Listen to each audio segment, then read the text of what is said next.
Hello, my name is Abby. I am from Michigan Healthcare Freedom. 2025 marks 15 years that I've been fighting high medication costs in my own life and in the system as a whole.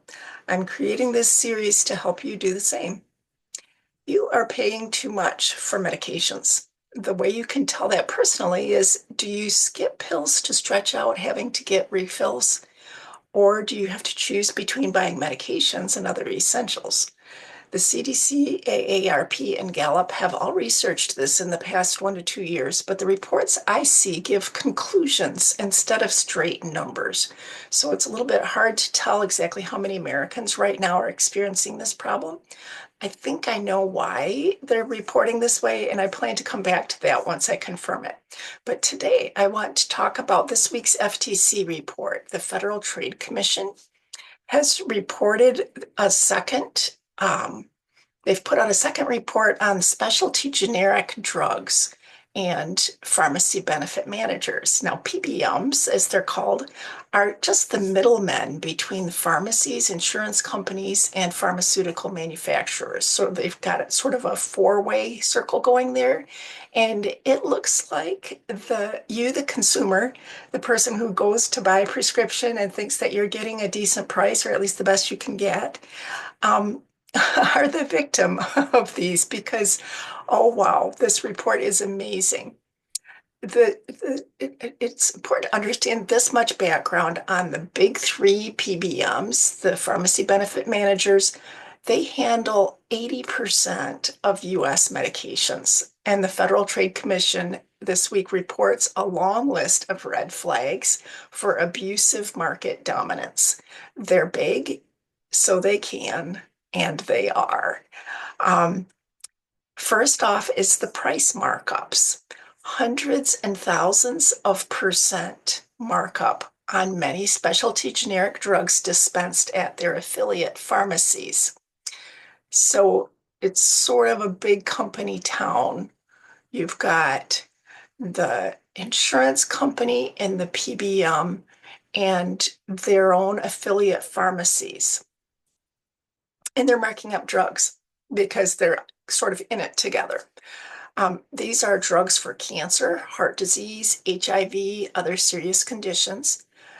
They reimbursed their affiliate pharmacies at a higher rate than the unaffiliated pharmacies. So your local independent pharmacy is not part of this deal. The dispensing patterns that the FTC found suggest that the big three are steering highly profitable prescriptions, in other words, the expensive drugs, to their affiliates and away from their non-affiliates. So even if they're contracted with non-affiliate pharmacies and are providing big packages of multiple drugs from the manufacturer to these independent pharmacies or the non-affiliated pharmacies, they're they're giving him a different rate. It's wow. Um, PBM's got $6.2 billion worth of revenue higher than the national drug average acquisition cost. And this excess increased 42% from 2017 to 2021. So over that 4-year period, the excess just went way up.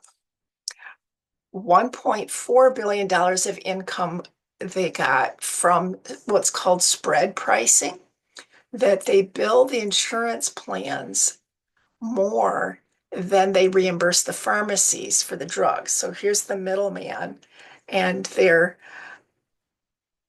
telling the insurance companies, you owe us this much for these drugs, but it's a lower price than what they're giving the pharmacies that are dispensing the drugs to you. And so they get to keep the difference. Wow. The word racket comes to mind.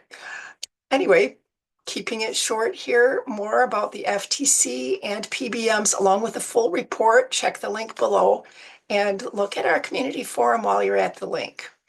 In upcoming episodes, I'll explain steps that you can take to cut costs right now and for the future. And I hope to see you in episode 2.